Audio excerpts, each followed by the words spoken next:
The cell door slammed shut behind me with a metallic thud that echoed like a final verdict.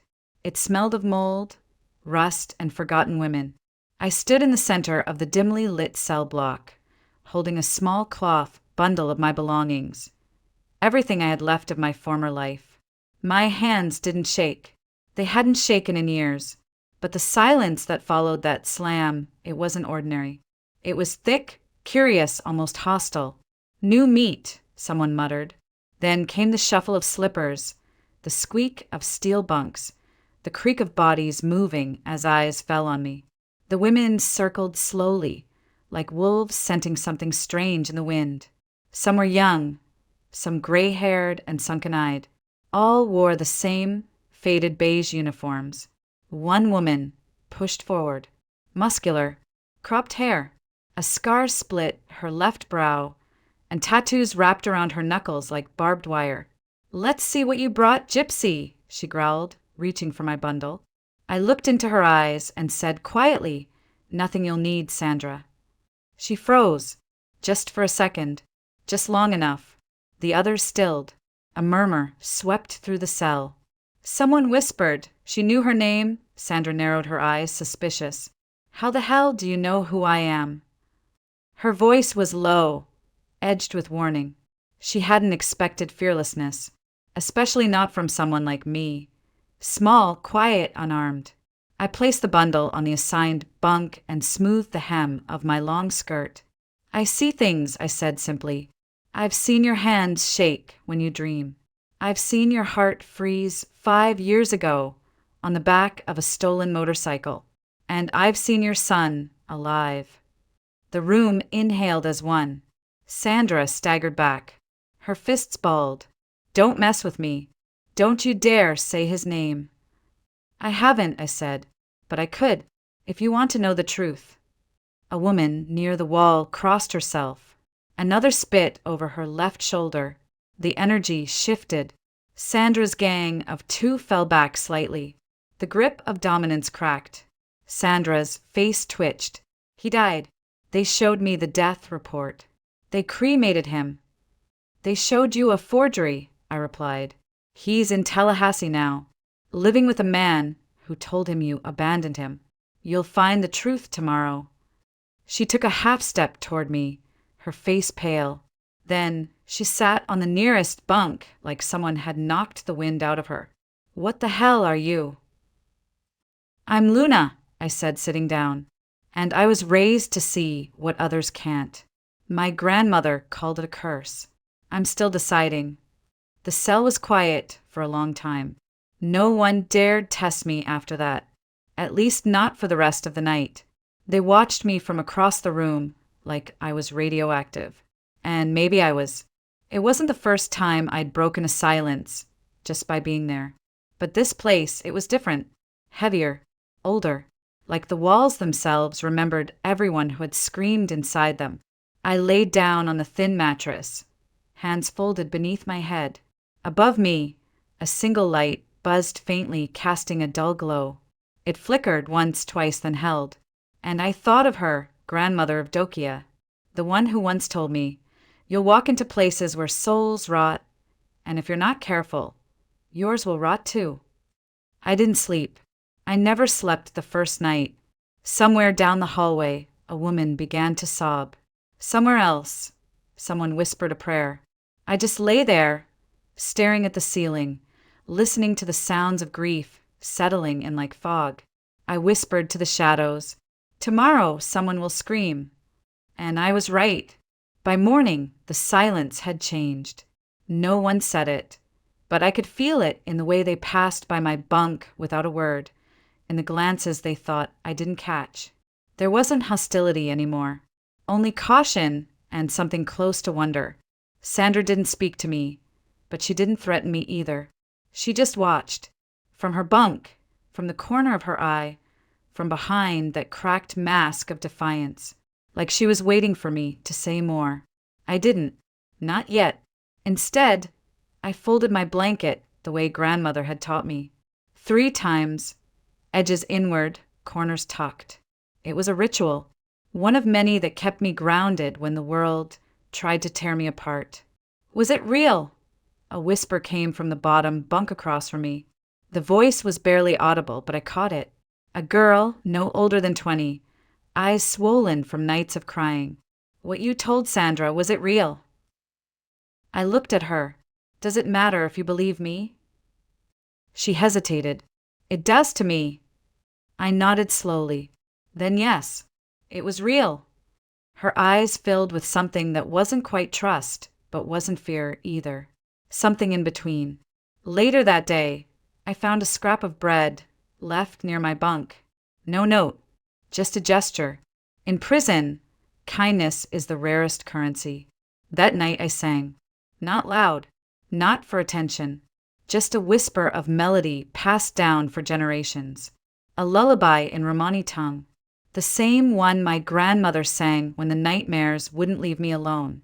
Sov shivari, sov toot, o devil tuk, brigadel. They didn't understand the words, but they felt them. Even the hardest women, the ones with tattoos of snakes and names inked across broken hearts, went still. I kept singing, not for them, but for the ones they'd lost. Some closed their eyes. Some turned their faces to the wall. I saw tears. Real ones. The kind that burn when they come up from places you haven't touched in years. When the song ended, no one clapped. No one spoke. Sandra's voice broke the silence. You sing like you've buried 100 people. I looked up at her. More than I care to count. She leaned back on her elbows. That's a damn shame. Without sorrow, I said, there's no joy. Same way there's no light without night. She didn't respond, but she didn't argue either. And that was enough. Lights out came fast. The alarm buzzed, and the dull glow overhead flicked off like someone pulling breath from the room. I lay on my back, eyes open, heartbeat steady. I heard someone whisper, "Good night, Luna." It wasn't just a word. It was an opening. The next morning, the guards came for me. "Alvarez, warden wants to see you." Whispers rippled through the cell block. They always did when someone got called upstairs. But with me, there was a different kind of tension in the air. A sense of something coming, heavy and unnameable. Sandra looked at me as I stood. "You're not coming back, are you?" I met her gaze. "Do you want me to?" She looked away. I didn't say that. I gave her a faint smile. "Then maybe I will." And just like that, I walked out, escorted by 2 silent guards through corridors that smelled of bleach and cold steel. My steps didn't falter. I'd been here before, not this prison, but this moment. The moment before something begins. Or ends. And I knew this wasn't the end. It was only the beginning. They took me up 3 flights of iron stairs that groaned beneath our steps, past locked doors and echoing hallways until we reached a corridor that smelled less like bleach and more like paper and old regrets. A brass plate on a wooden door read, "Warden Andrew Beckett." The guard knocked twice. "Come in." The voice was calm, clipped. Military, I thought. The door opened and I stepped inside. The room was neat, too neat. Thick curtains filtered the light into something gray and sterile. A filing cabinet stood at attention in the corner. Framed certificates lined the wall behind his desk, along with a faded photo of a woman and a child. He sat straight-backed, hands folded, watching me. He didn't say anything at first. I didn't either. His uniform was flawless. Dark blue, pressed to perfection. The only sign of wear was in his eyes. Steel gray, exhausted, and behind them, pain boxed up and hidden with a soldier's discipline. He motioned toward the chair in front of him. "Sit." I did. "You're Luna Alvarez." "I am." He opened a manila folder on the desk. "Pending trial. Fraud, manipulation, spiritual deception. Accused of taking advantage of vulnerable individuals under the pretense of fortune-telling and emotional healing. Multiple complaints across 3 states." He looked up. "Are you a fraud, Ms. Alvarez?" "No," I said softly. "But people are frightened by things they can't explain." He studied me like I was a puzzle he didn't ask to solve. You've caused quite a stir in Block C, particularly with inmate Sandra Knox. I met his gaze. She deserved the truth. You told her son is alive. Because he is. His fingers tapped once on the folder. And how would you know that? Because I see what others miss, I replied. Because when people carry wounds, they leave traces, and sometimes those traces lead to what's still living. His expression didn't change, but I felt something shift in the air. Let me be clear, he said. This facility runs on order, not mysticism, not folklore. If your presence disrupts that order, I'll have you transferred. Understood? I nodded. I'm not here to create chaos. I'm here because someone needs to be heard. He leaned back slightly. Let me guess. You've seen something about me. I paused, then said, You haven't forgiven yourself in 12 years. The silence thickened. His shoulders tensed. You lost your wife and your daughter, but it's not just grief. It's guilt, because you were the one who told her to take that road. That shortcut. You said you'd meet her after your shift. He sat very still. You stayed in the office too long. One more call, one more file.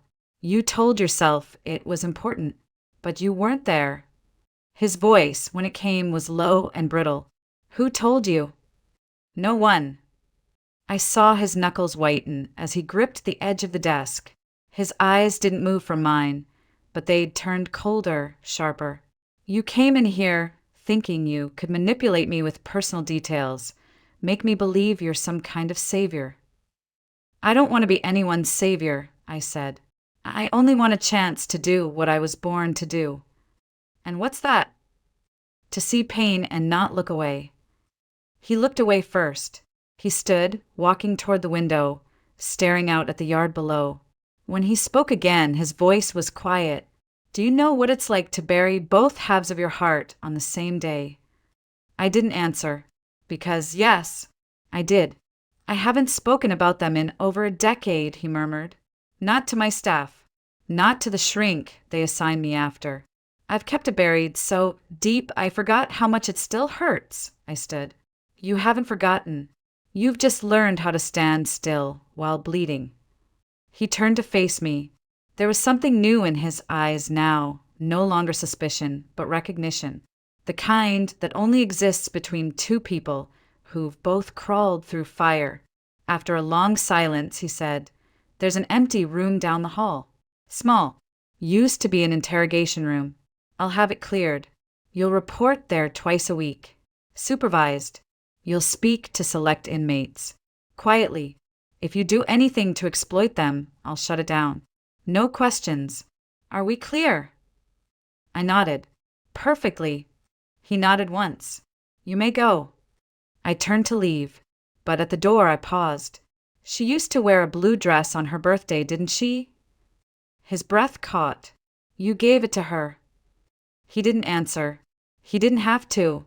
The room they gave me used to be a cold chamber for questioning, maybe breaking people down. Gray walls, no windows, one metal table, and 2 chairs with uneven legs. But I didn't mind. I'd sat in worse places. I'd heard truths in stairwells and hospital bathrooms, in the back of a bus where no one was supposed to listen. Here, at least, I had a door. The first case they brought me was almost insulting. A petty theft. A witness named Lamakin claimed he saw another inmate sneak 2 old TVs from the commissary in the middle of the night. No cameras had caught it, just his word. The investigator, Burton, looked bored, even bringing the file in. I don't know what Beckett thinks you're going to do, but go ahead. Make magic. Lamakin came in jittery, tapping his foot, eyes darting. I said nothing for 5 minutes. Just watched. He couldn't sit still. Kept touching his jacket pocket, like he was hiding something, or afraid he'd forget it. You were paid, I said. He blinked. What? I leaned forward. You were paid to lie. That's why your hands are shaking. Not from fear. From adrenaline. It's the first time in your life someone handed you that kind of money and told you all you had to do was speak. Burton sat up straighter. Left jacket pocket, I added. There's a slip of paper in there. A note with the name of the man who gave it to you. You're clutching it like it's a guarantee they'll keep their word. Lamakin turned pale. That's crazy, he stammered. She can't know that. Burton stood. Empty your pockets. It took 2 guards to get him to comply. The note was there. Burton stared at it like it might bite him. How the hell? I stood. I didn't make anything appear. I just saw what no one bothered to. Word spread fast. The next week, a girl named Vera was brought in. 18, frail, eyes ringed in shadows. She'd been sitting in silence for weeks, refusing to speak to anyone. Accused of killing her stepfather with a kitchen knife. Everyone assumed it was rage. Another broken girl with a violent streak. She sat across from me like a ghost, hands clenched in her lap, head low. I sat on the floor instead of the chair. I waited. After a while I said, "He hurt you first, didn't he?" She flinched. "I don't need you to tell me everything. Just this. When he came into your room that night, did you already have the knife? Or did you grab it when he reached for you?" She started to cry, soft at first, then louder, her entire body shaking with it. Between sobs, she whispered, "I just wanted to scare him. I didn't even aim. He grabbed me and I swung. I didn't mean to." I reached up and took her hand, gently. Her wrists bore old scars. Her eyes held newer ones. "He told you it was your fault, that your mom was gone because of you, that no one would believe you." She nodded through tears. Burton, silent in the corner, finally turned on the recorder. By the end of that interview, Vera had told everything. The years of silence, the hospital visits, the bruises she'd hidden. And in her voice, for the first time, was something resembling freedom. Burton looked at me as he turned off the device. "You're not just lucky, are you?" "No," I said. "I'm paying attention." That night, when I returned to the cell block, Sandra was waiting near my bunk. She didn't speak, just handed me a cup of hot tea she'd bartered for. "You were right," she said, "about the letter." I nodded. "I got it this morning. His handwriting. I'd know it anywhere." "I told you," I replied, taking the cup. "The truth always finds a way through." Sandra stared at me for a long time. "Who are you really?" I sipped the tea. "Someone who listens." She didn't ask more. She didn't have to.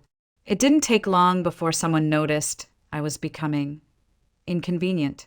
There's only so much truth you can uncover before it starts to make the wrong people uncomfortable, especially men like Warren Blake, the kind who wore silk ties and diamond cufflinks but dealt in secrets and silence. His name wasn't on any official letterhead, but it lived in the hallways, whispered between closed doors. He was on trial for racketeering, laundering, embezzlement, words that meant little to those who'd already been paid to forget. The case was fragile. One misplaced thread could unravel years of protection, and I was a threat to that thread. I heard his name, first from Warden Beckett, muttered like a warning. "Stay out of Blake's affairs, Luna. He's not like the others. He doesn't threaten. He erases." But it wasn't me he came for first. It was Victor Hayes, Deputy Warden, Beckett's longtime second, a man with gray around his temples and tired eyes that softened when he spoke about his daughter, Masha. She was 12, diagnosed last year with an autoimmune disorder that no insurance would touch. The only treatment available was experimental, expensive, and out of state. Hayes had already mortgaged the house, emptied retirement, sold the family car. It wasn't enough. I saw it before anyone told me. His steps got heavier. He stopped wearing his wedding ring. His coffee sat untouched on the table outside the infirmary. One evening, I saw him standing in the hallway outside my room, staring through the glass like he'd already buried something. He didn't speak. He didn't have to. The next day, an anonymous complaint arrived in Warden Beckett's office. It accused me of manipulating inmates, sowing fear, exploiting vulnerable women with psychological games. The language was cold, deliberate. Every sentence designed to plant doubt. to isolate me. Victor delivered it himself. He couldn't look me in the eyes. Later that night, Beckett called me in. He dropped the folder on the table. His jaw was tight. "Do you know where this came from?" "I don't need to," I said. "But you do." His silence was an answer. "Victor has a daughter," I added, "and Warren Blake has more money than he'll ever need. That's all you really need to know." Beckett rubbed his face with both hands. "He was my friend. We've worked side by side for 20 years. Then don't hate him for breaking. Hate the system that gave him no other choice." He looked up. "Is it true what they say about you, Luna? That you see things?" I nodded. "Only what people try hardest to hide." He was quiet for a long time. Then he stood. "Stay away from anything involving Blake." "That's not a request." I didn't answer, because I couldn't. 2 days later, I found Victor Hayes alone in the chapel, sitting in the back pew with his head in his hands.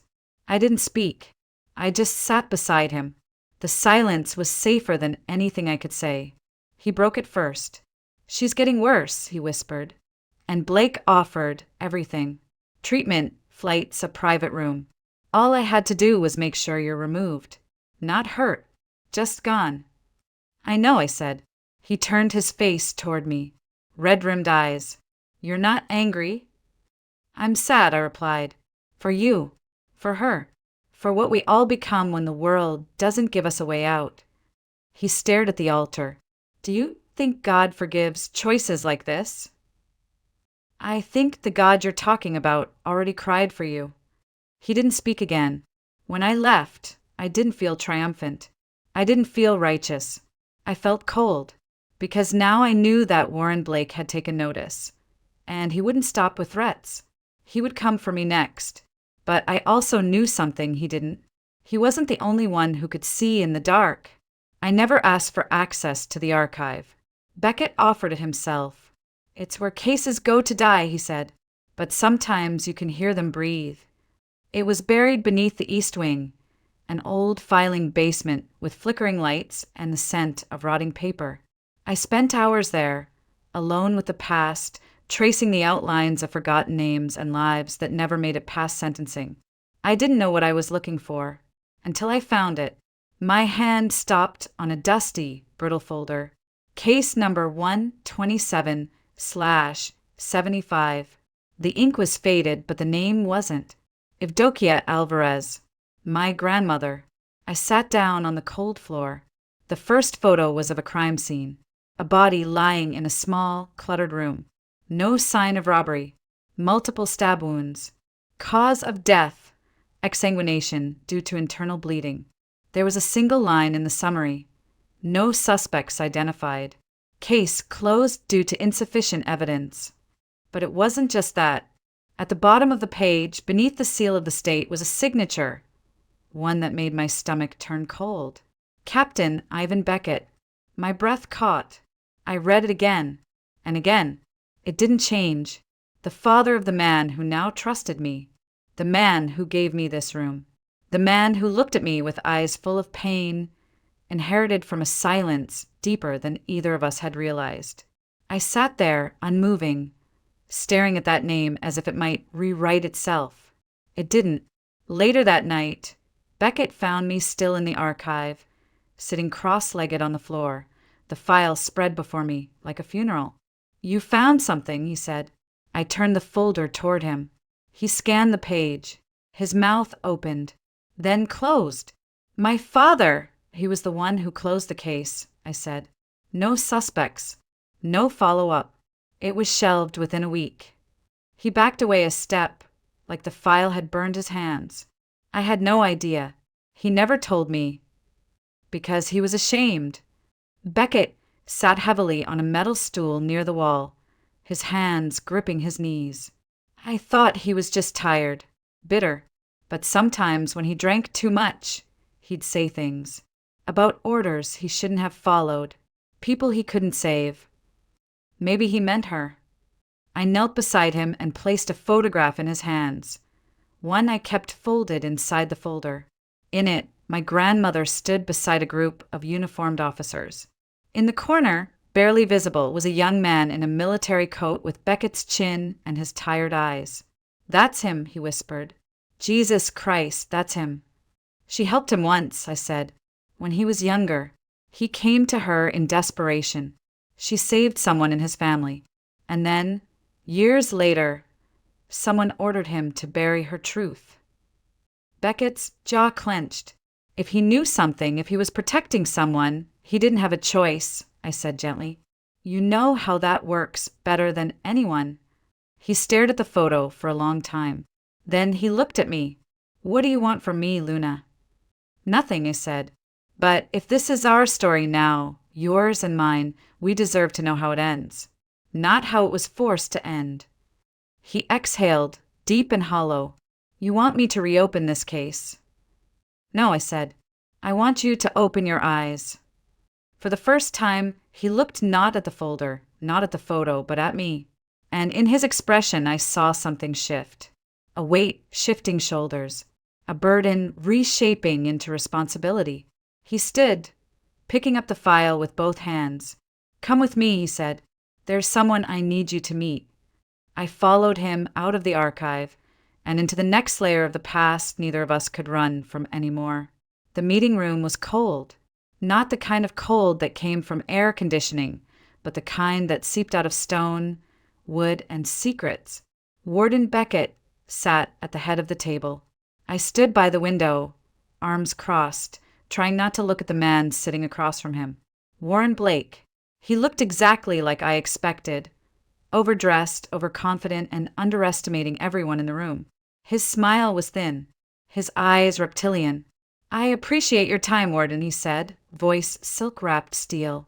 "I know how valuable discretion is to men in your position." Beckett didn't respond. Blake continued, unfazed. "There are a number of complexities surrounding my case. Things best kept out of headlines.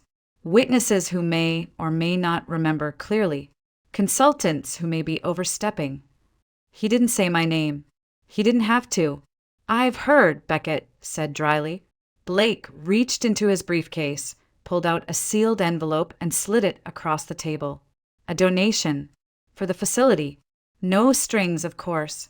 But I've also spoken with your deputy, Mr. Hayes, and I understand you're under pressure.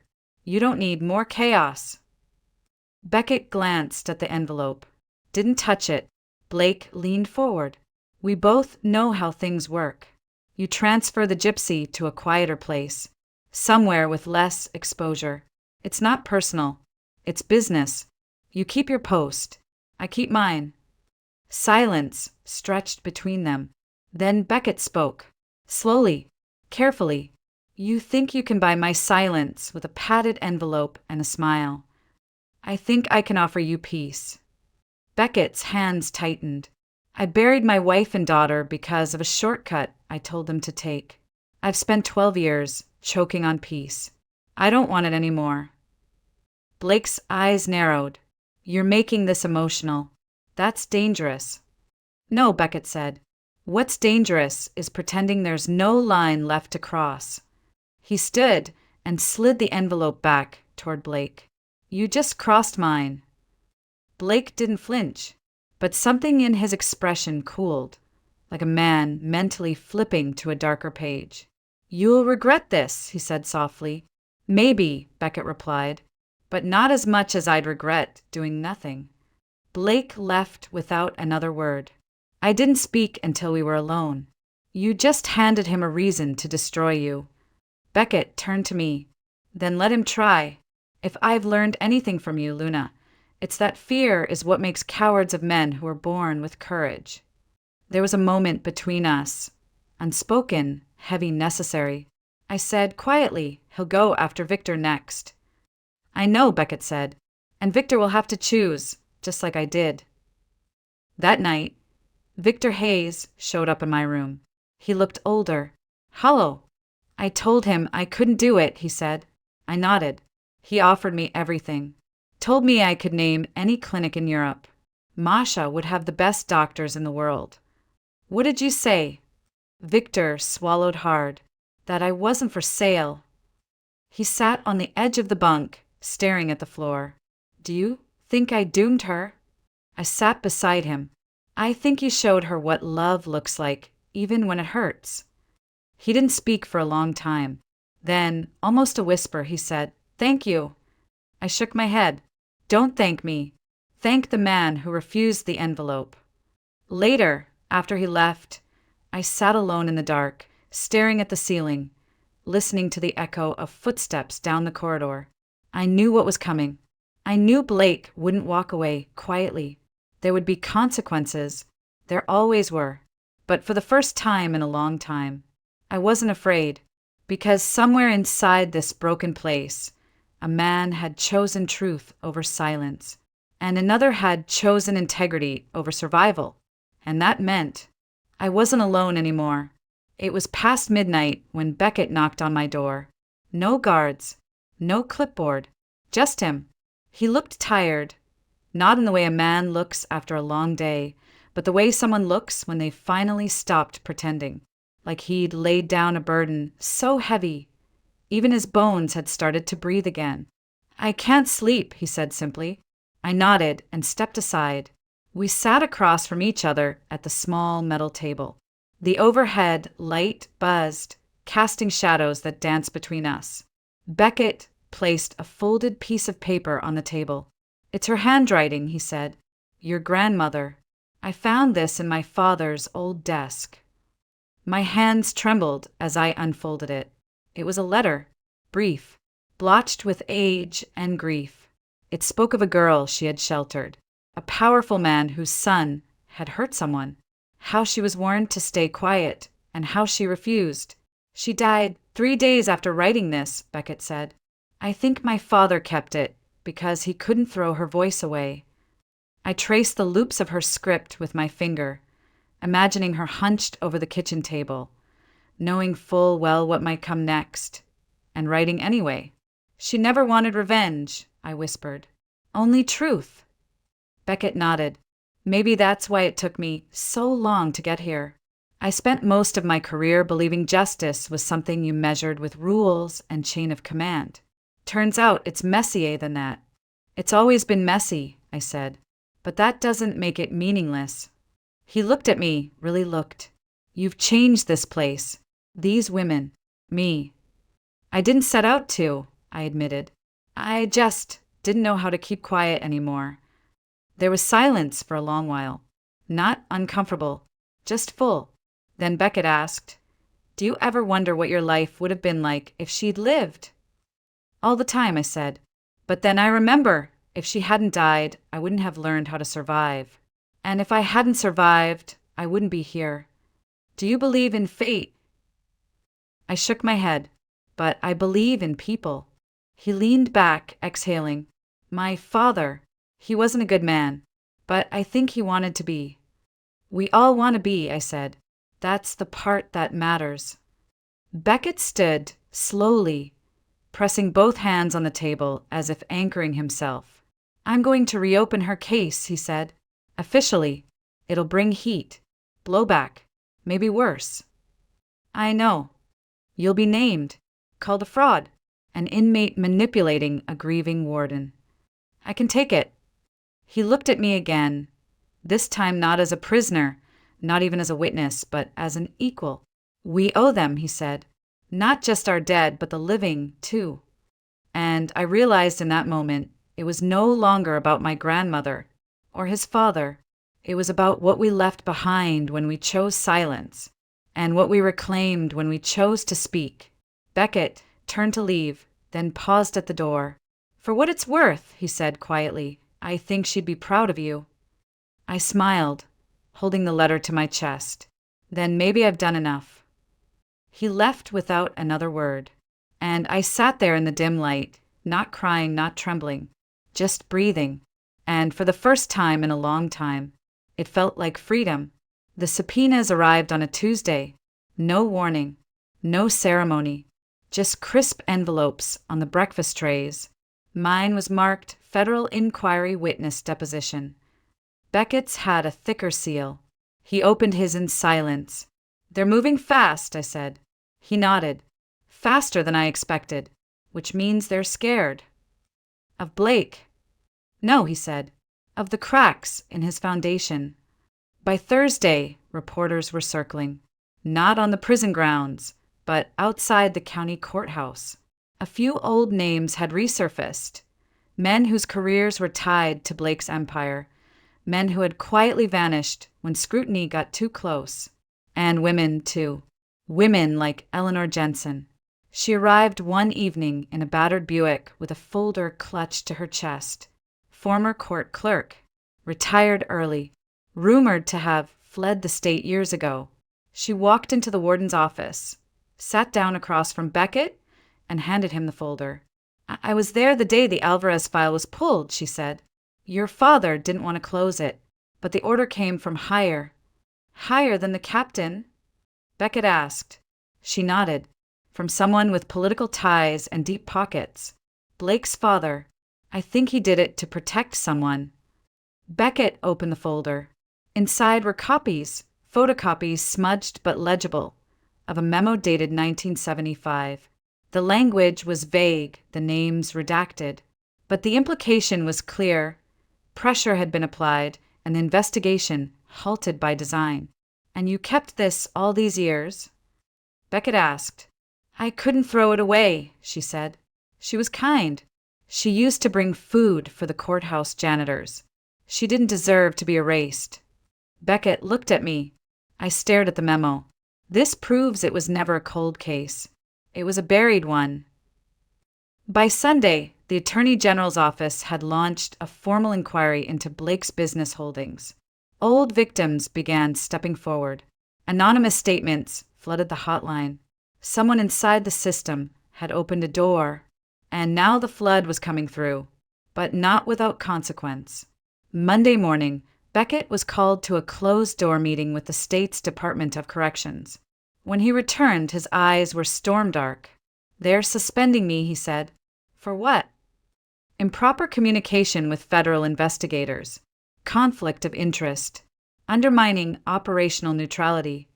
I laughed, bitter. Neutrality isn't real. It's just a prettier word for looking away. He handed me a key. To the archives. I'm not supposed to give this to anyone. Then why me? Because you're not just anyone, he said, and they're going to try to rewrite everything. We need the truth on our side. I clutched the key. Beckett turned to leave, but paused. You know they'll come for you next. I'm counting on it. That afternoon, I was escorted to the courthouse. No cuffs, just a plain suit and an officer I trusted walking beside me. Inside the grand old chamber, the air was heavy with history. A prosecutor asked questions. A judge leaned forward. Reporters scratched notes like vultures tracing blood in the sand. And I spoke, not with anger, not with fear, but with memory. I told them about Evdokia Alvarez, about the file, the silence, the pressure, the people who chose comfort over truth, and the few who chose otherwise. When I finished, the room was still. Then someone clapped. Just one person. Eleanor Jensen in the back row. And then another. And then it was quiet again. But something had changed. Not outside. Not yet. But inside that room, the silence no longer felt like permission. It felt like reckoning.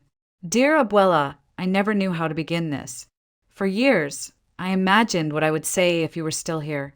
If I could sit across from you, hold your hand, listen to your voice again. But maybe this is better. Maybe some truths are only meant for silence and ink. They reopened your case. That alone feels surreal to write. It's no longer a number buried in a drawer. You have a name again, a voice again, and people, real people in power, are finally listening. The man who helped make it happen, his name is Andrew Beckett. His father signed the order that sealed your truth, but the son opened it again. I think you would have liked him.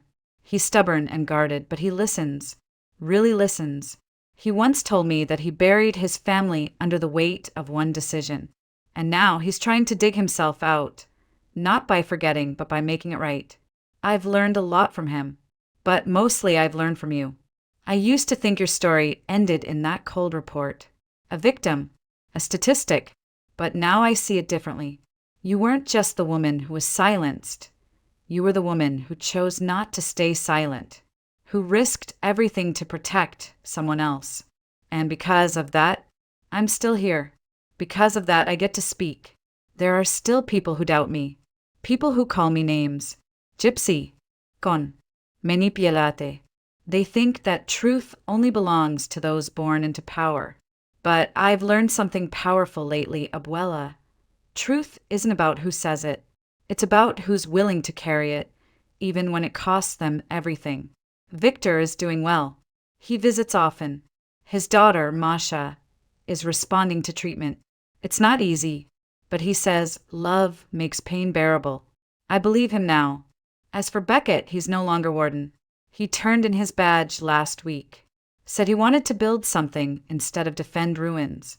I don't know what that means yet, but I think he's finally breathing free. And me? I'm writing. Not just letters to the dead, but stories for the living. They're small things, quiet, but I see women reading them in the library, whispering to each other, smiling like someone lit a match in a dark tunnel. It's not justice, maybe, but it's a beginning. I think about you every time I pass the garden. They've let me tend it again. The soil is tired but forgiving, just like memory. The other day, I planted sunflowers. The big kind. The ones that always look for light, even when the sky forgets them. I like to think you'd understand that. This isn't closure, I don't think that's real. Not for people like us. But it is peace. And peace is loud in its own way. Thank you for surviving long enough to leave behind your truth. Thank you for teaching me how to hold it, even when my hands were shaking. With all the love I never got to say, Luna.